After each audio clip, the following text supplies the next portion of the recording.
Hello guys, welcome back to my another blog. Guys, आज हम समझेंगे कि हमारा जो पीवी स्ट्रक्चर होता है, जो गोडाउन होता है या आप बोल सकते हैं कि वेयर हाउस, उसका बनने का प्रोसेस क्या होता है, उसके बारे में आज जानकारी प्राप्त करने का प्रयास करेंगे।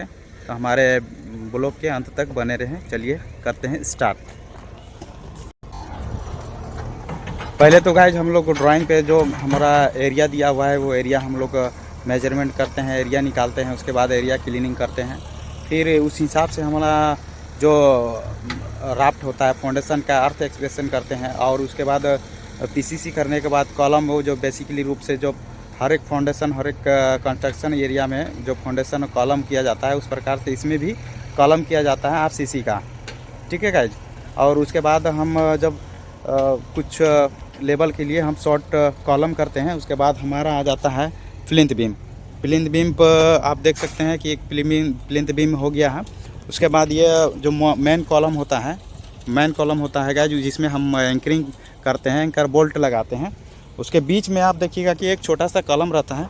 ये छोटा सा कॉलम होता है, ये जो इसमें जो ब्रिक वाल जाता है। अब आगे दिखाने का प्रयास करेंगे। ये ब्रिक वाल होता है, उसका सपोर्टिंग के लिए ये छोटा सा कॉलम दिया रहता है बीच में। और इसके गाइज, इसके बाद जो हमारा बॉटम में एक टाई बीम गया, उसके बाद ये हमारा ब्रिक वार्क लगभग 2.5 से 3 फीट हो रहा है। ये ब्रिक वार्क हो जाने के बाद हमारा और एक टाई बीम है ऊपर में। नीचे भी 1 फीट हाइट का टाई बीम था, ऊपर भी 1 फीट का टाई बीम है, यानी 300 mm का टाई बीम है। और इसके बाद हमारा फ्लोर लेवल टॉप हो जाता है। ये जो टाई बीम हो जाएगा, टाई बीम का टॉप लेवल हमारा फ्लोर लेवल हो जाएगा। उसके बाद ऊपर का प्रोसेस हमारा पीवी स्ट्रक्चर का होगा। ठीक है गाइज। तो हमारा कॉलम जो मेन कॉलम हो जाने के बाद हमारा जो एज पर ड्राइंग आप देखते होंगे कि इसमें हमारा बोल्ट लगा हुआ है 8 बोल्ट लगा हुआ है एज पर ड्राइंग। और कहीं कहीं हमारा 6 बोल्ट भी है, हम दिखाने का प्रयास करेंगे। तो ये यहाँ पे एज पर ड्राइंग हमारा जो लग रहा है 8 बोल्ट लग रहा है। और ये हमारा टाई बीम का अभी टॉप फिनिशिंग लेवल का, फ्लोर फिनिशिंग लेवल में टाई बीम का काम चल रहा है।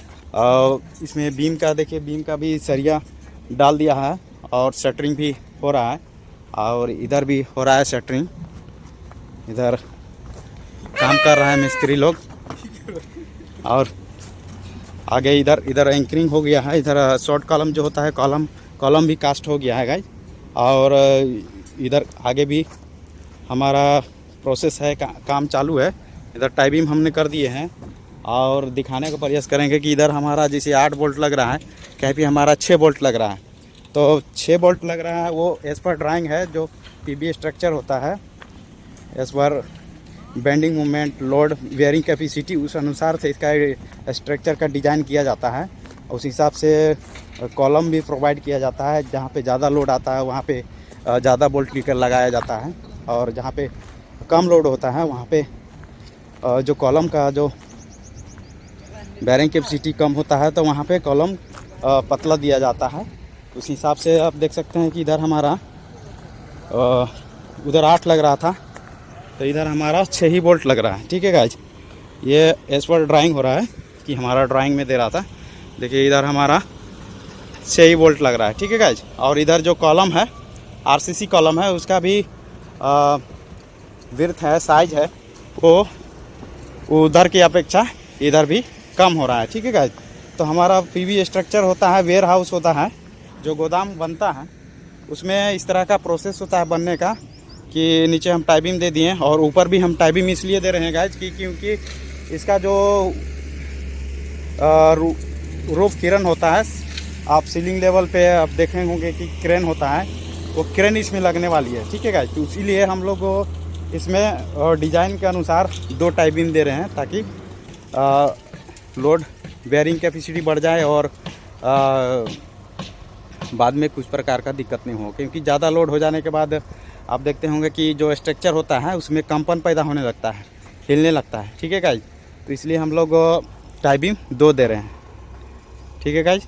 और इधर हमारा कॉलम कास्ट हो रहा है, और इधर देखिए कॉर्नर वाला में और प्रॉपर तरीक़ा से धागा उगा भी खींच करके लाइनिंग विलिंग मिला के आप देख सकते हैं हो रहा है। वाइब्रेटर, कंक्रीट में तो वाइब्रेटर मारना ही चाहिए, नहीं तो वाइड से क्लियर नहीं होता है और हनीकॉम्ब निकलने का चांसेस ज़्यादा रहता है। ठीक है गाइज। और सब हमारा ये जो यहाँ पे काम हो रहा है अधिकतम मैनुअली हो रहा है, जैसे कि गिट्टी, सेंड, सब एग्रीगेट सब स्टॉक है और ये मैनुअली काम हो रहा है यहाँ पे। तो उसमें भी हम रेशियो का ध्यान रखते हुए ही कंक्रीट करते हैं, क्योंकि स्ट्रक्चर पे अभी एक रेशियो अगर नहीं रखिएगा तो मान लीजिए क्रैक हो जाए, ये हो जाए तो दिक्कत हो जाता है। इस तरह का ध्यान आप लोग भी करें अगर कंस्ट्रक्शन लाइन में ऐसे काम करवाते हैं तो और करते हैं तो गाइज आज के लिए इतना ही, मिलते हैं अगले ब्लॉग में, तब तक के लिए जय हिंद।